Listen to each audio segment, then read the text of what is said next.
Welcome to part 6, where we're going to focus on materials and look development. Materials and shaders can be created within the LOPS Solaris context.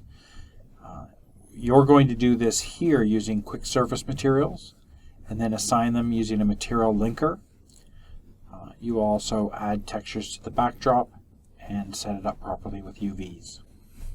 So if we go into this network, let's go back up near the top and we're going to go Tab, Quick Surface Material. And this material is actually a Material X material that's been saved as USD, and we're bringing that back in and making edits to it, giving it a new name. So this makes it actually very efficient and perfect for what we're doing here.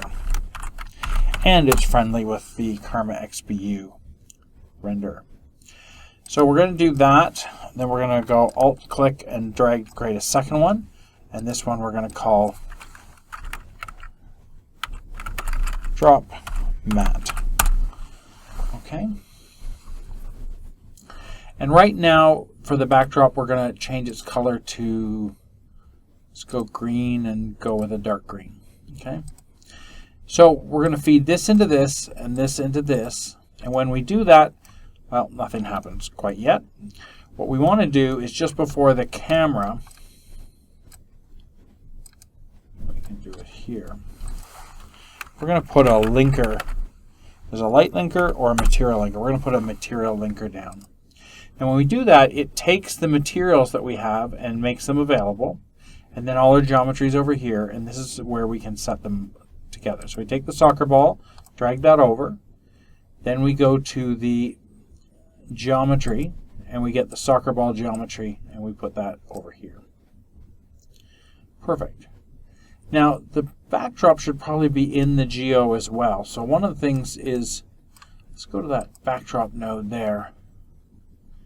We're just going to go /geo/ and by doing that, well, when we go down to material linker, we'll see, yeah, the backdrop's in there as well. So we've assigned the material, which basically just comes out as white right now, except for the patches. The color on the geometry is actually pushing through, so that's fine. So now we're going to take the backdrop, we're going to drag that over, and we're going to bring off the backdrop geometry and assign it. And there we go, got our green.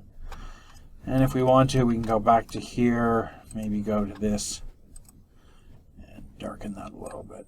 Maybe that makes that a little bit darker. There we go. So now that we have that, one of the things we can do is open up this sort of snapshot thing, and we can say, oh, let's take a snapshot of what we've done so far, and that will add that into there.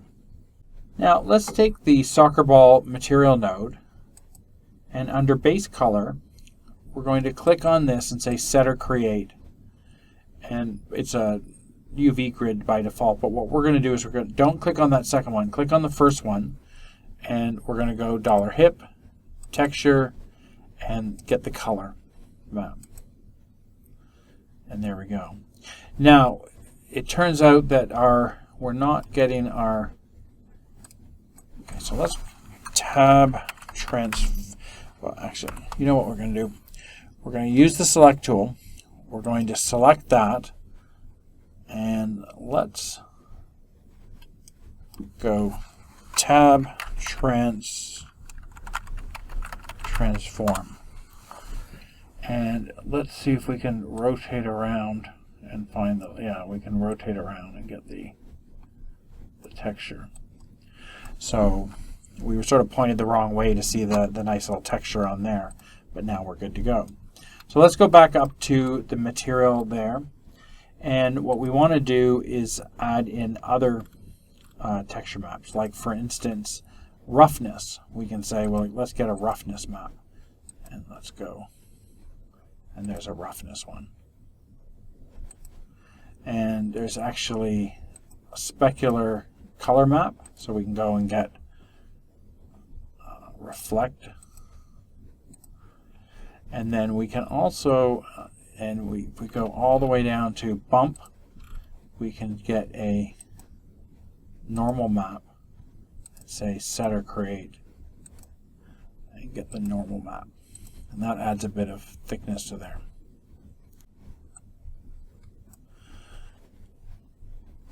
And we're in the camera right now. Let's make sure we don't have the lock button on. If we want to get in and see that a little bit closer, we can zoom in and see that there. So that's what it looks like up close. And there we go. And if we want to go back to our camera, we can go back there. And oh, if we wanted to, we can, let's go in here.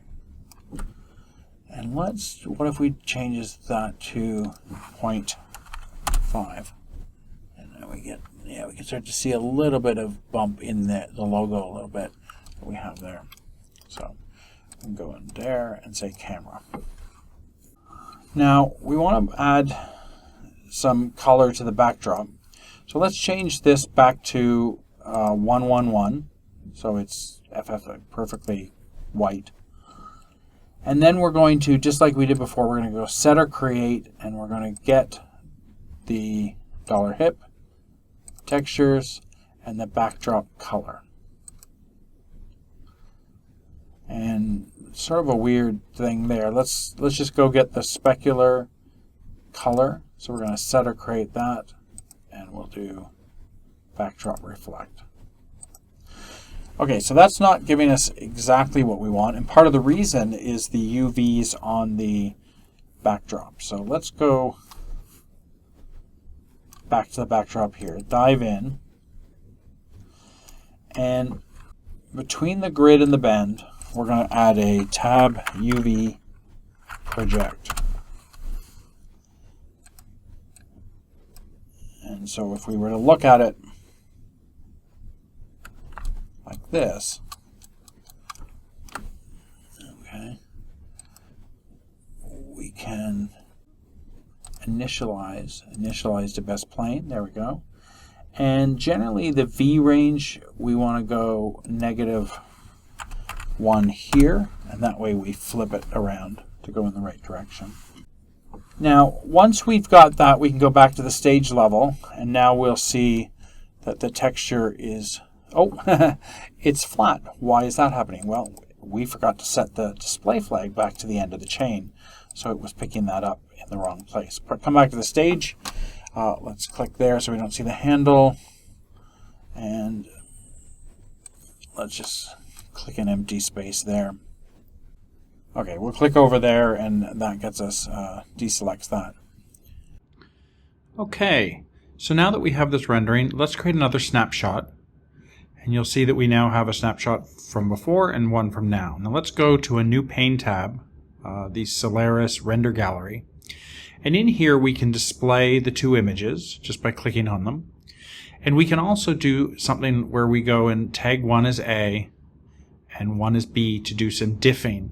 So we can compare them just with slices like this, and then there's various other methods you can use as well. But it allows us to compare different renderings and see which one we like best. Now once we've chosen the one we like best, if we go back to the scene view, one of the things you can do is you can actually right click on this and say revert back. And it has remembered all of the parameters, nodes, everything, and literally the whole network's been changed and all the parameters on it. Notice all the texture maps aren't assigned, for instance, and the ball hasn't been rotated. But we can of course go back to the second snapshot and do the same thing. If we revert, now we get the transform node that we added at the end there, all the texture maps are back, and the scene has been reverted back. So this is a really cool feature of the snapshot gallery, which you can use. So next we're going to rig the soccer ball so that you can animate it bouncing. Okay, see you there.